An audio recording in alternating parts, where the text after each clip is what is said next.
elimu. Wewe William Ruto umeharibu uchumi. Wewe William Ruto umeharibu afya. Sasa kazi imekushinda, badala ya kupambana na Fred Matiang'i, kupambana na Kalonzo Musyoka, kupambana na Sifuna, umerudi tena umeanza kuleta narrative ya Uhuru Kenyatta. Wewe tunakuambia your escapism ambayo umekuwa ukitumia kuhadaa wa Kenya ati Uhuru Kenyatta ni sponsor wa hili jeshi. Tunakuambia hata wewe ni sponsor ya wale watu unaiba pesa, unawatuma kila weekend kwenda kufanya empowerment.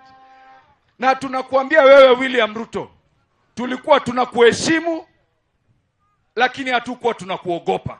Sasa sababu umeanza madharau na majivuno, tunakuambia sasa hatukuheshimu na hatukuogopi.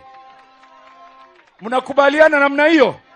Na tunakuambia wewe Kasongo, we will not allow you one extra minute in power in 2027. Wewe uko na chini ya siku 360 uweze kutoka katika uongozi.